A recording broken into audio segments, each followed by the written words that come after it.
بسم الله الرحمن الرحيم الحمد لله رب العالمين والصلاة والسلام على أشرف الأنبياء والمرسلين نبينا محمد وعلى آله وصحبه أجمعين ومن تبعهم بإحسان إلى يوم الدين. السلام عليكم ورحمة الله تعالى وبركاته. قناة ابن أجروم تقدم لكم الدرس الثاني، ونواصل مع القسم الذي يتعلق بالإملاء. Donc c'est le deuxième cours de إملاء, donc l'écriture, orthographe. الشكل, donc les signes.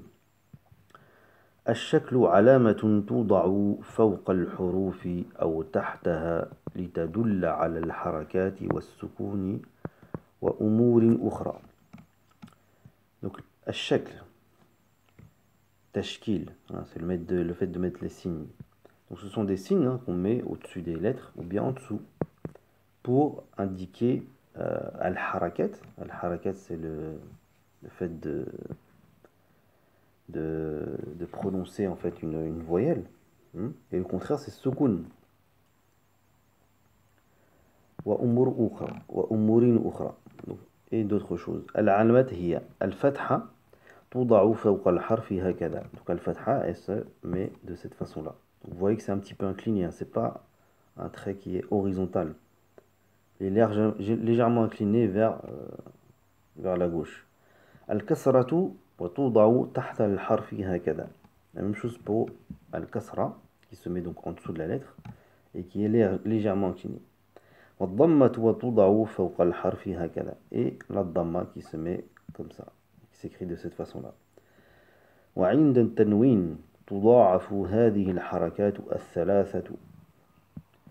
Et lors du tanwin, donc تضاعف هذه الحركات, donc cette harakat est multipliée par deux, hein, pour ces trois harakat, c'est-à-dire le fatha, le kasra ou le dhamma. وَتُكْتَبُ هَكَذَا.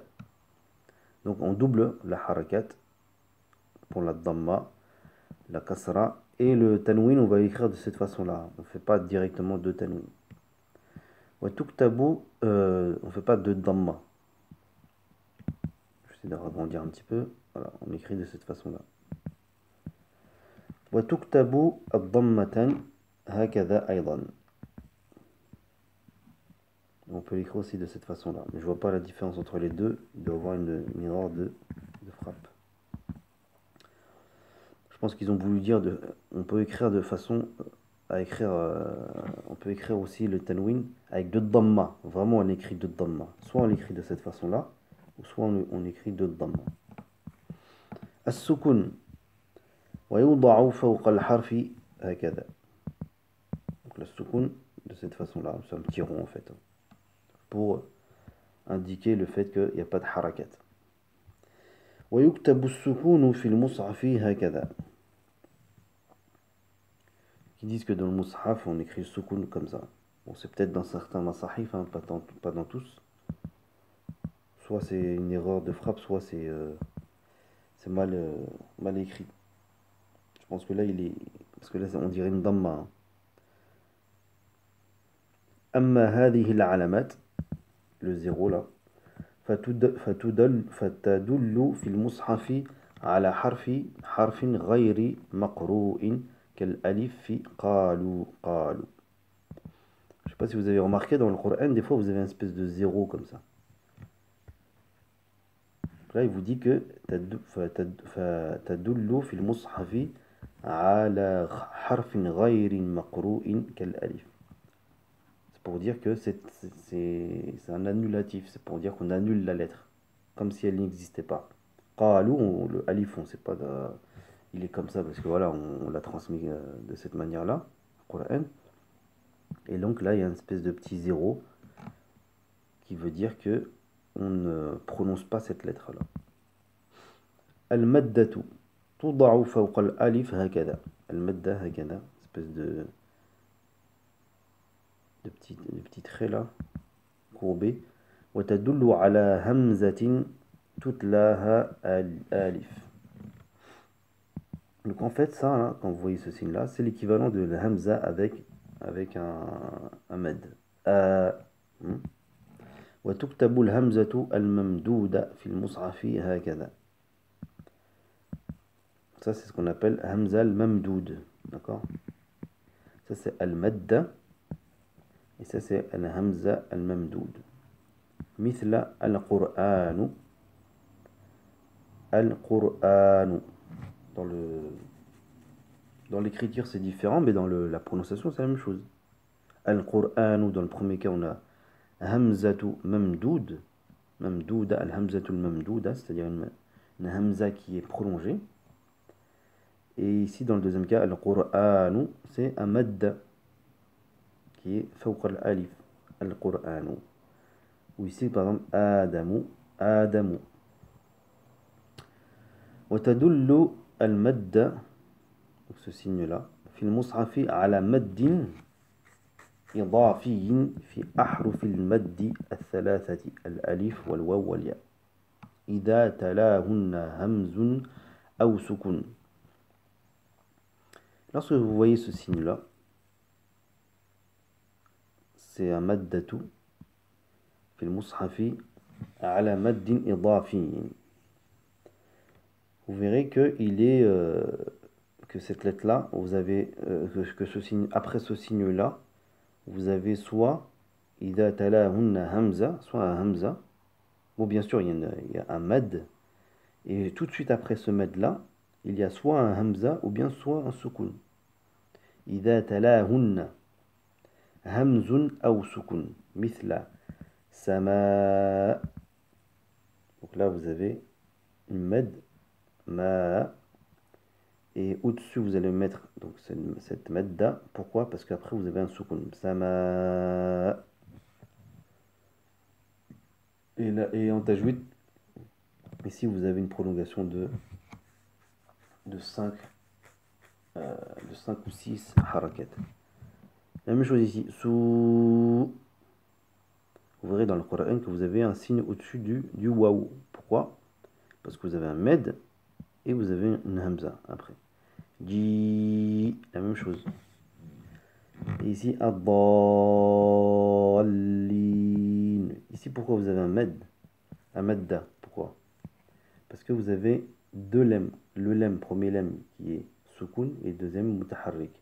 Donc on a dit soit vient juste après un hamza ou bien un shidda ou bien une sukun.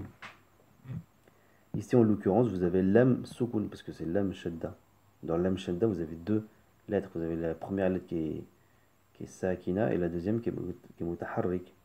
Donc là, on a bien un med, ba, qui vient juste après. Qu'est-ce que vous avez juste après? Vous avez une sukun.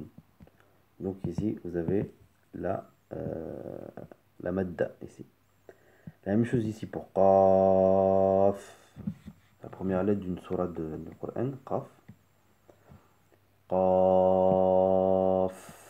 Vous voyez, quand j'ai prononcé le son, c'est bien une soukoun. Donc vous avez Qa, une med, et qui vient, et juste après vous avez une soukoun. Donc vous allez trouver dans le Coran la madda au-dessus du Qaf. La même chose pour Yasin.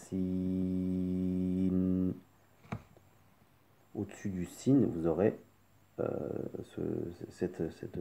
cette medda, parce que si vous avez, le med, harf med de l'ia, si, et à la fin on a le son nun qui est sakin, et c'est pour ça que vous aurez ce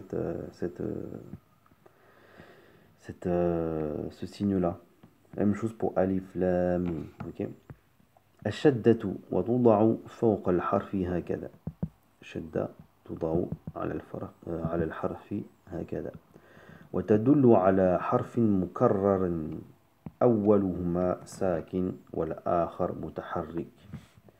Donc ça revient en fait à dédoubler la lettre. La première lettre sakin, la deuxième lettre mutaharrik. مثل مد أصله مد. Vous voyez, dans la prononciation, c'est la même chose, mais dans l'écriture, c'est différent. Madda, madda. Donc, dédoublement de la lettre. Première, sukun, deuxième, mutaharrik. Wa makkatu, asluhu makkatu. إذا اجتمعت الشدة والكسرة في حرف وضعت الكسرة تحت الشدة هكذا. lorsque vous avez une shidda et une kasra dans une lettre, on va mettre la kasra en dessous du shidda. قدم. أما في حالة اجتماع الفتحة والشدة فتوضع الفتحة فوق الشدة مثل قدم. Et lorsque vous avez la fatha et la shadda qui se rassemblent dans une lettre, on va mettre la fatha au-dessus du shadda. قدم. الصلة أو الوصلة, soit on l'appelle الصلة ou bien الوصلة. توضع فوق همزة الوصل. C'est cette espèce de signe-là qu'on met sur le همزة الوصل. Pour dire que voilà, on fait une liaison. نحن أدرس بال. Hein, bil. Je prononce pas le همزة الوصل. بالجامعة. أخذت الكتاب. أخذت الكتاب. Je dis pas أخذت الكتاب. أخذت الكتاب. Hein, donc ça, c'est ce qu'on appelle الصلة. والقلم. أدخل واجلس. Hein, donc le seul petit signe là, soit on l'appelle wasla ou bien sila. Ici, on vous demande de اضبط ما يلي بالشكل. On vous demande de mettre les ashkal sur les phrases suivantes. Bien sûr, je ne vais pas vous les lire, hein, sinon je vous donne les réponses. اضبط ما يلي بالشكل مراعيا قاعدة وضع الكسرة مع الشدة. La même chose ici, vous mettre les ashkal et bien sûr en étant bienveillant par rapport à la règle qu'on vient de voir concernant le fait que une shadda, une kasra se rassemble dans une lettre. Ici, on vous pose la question لماذا وضعت المادة فوق أحرف المد في الكلمة الآتية في المصحف. Pourquoi ici on a la madda sur ja, dab, nun, si'at, inna lillahi wa inna ilayhi raji'un. قال الله تعالى قالوا أنؤمن كما آمن السفهاء.